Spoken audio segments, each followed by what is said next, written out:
This video series covers a trip by caravan that started in Brisbane and went via Rockhampton to Birdsville, the Red Centre, Gawler Ranges and Flinders Ranges and back to our home in Brisbane.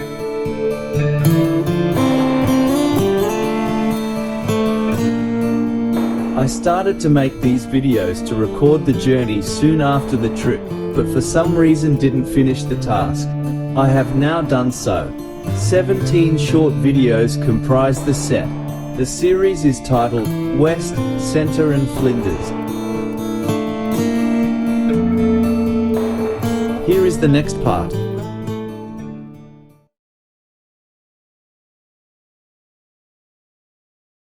That's good.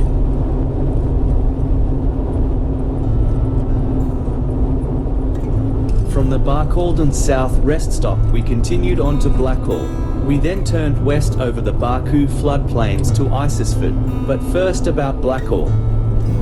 Blackall is a substantial town with most commercial activity in the main street.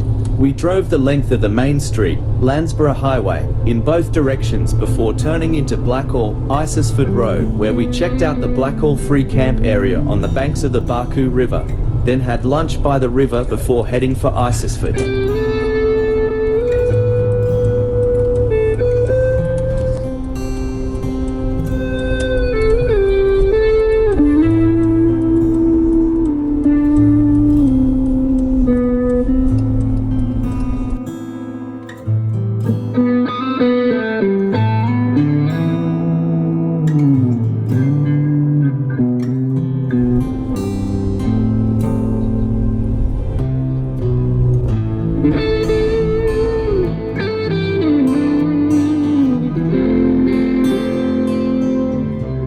The road to Isisford was flat and reasonably wide.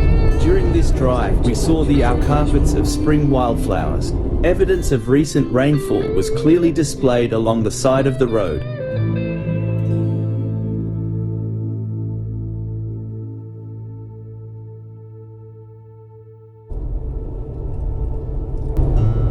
You got some of that, did you? Yeah. Ranch food.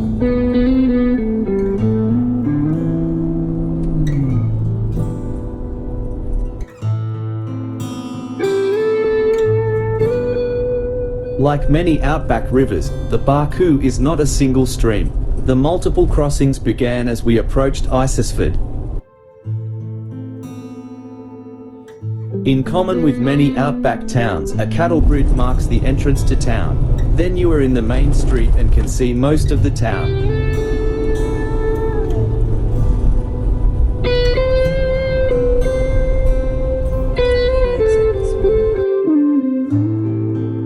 The surprise was a modern museum that displays a locally found fossilized crocodile skeleton.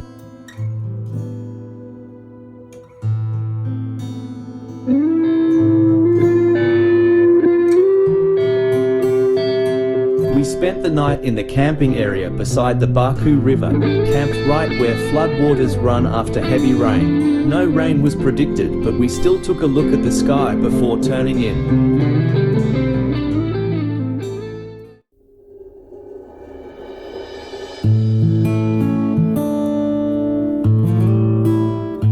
More flat terrain, green pastures and outbreaks of wildflowers on the road to Ilfracombe.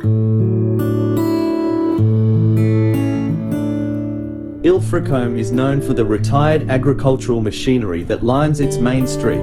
The equipment has had a recent coat of paint. The town also has a popular caravan park that attracts many return visitors. We have never stayed there, always opting for Longreach. We took our morning coffee break before setting out on the drive to Longreach. You know that you have reached Longreach when you see the tailplane of the Qantas Jumbo, taking pride of place at the Qantas Founders Museum. We have visited Qantas Museum and the Stockman's Hall of Fame in earlier trips. This time we were happy to take some photos through the fences.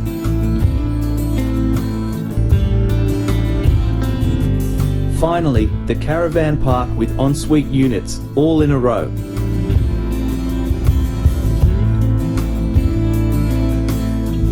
On our way out of town, we called at the large free camp beside the Thompson River and found it to be well patronized, as usual.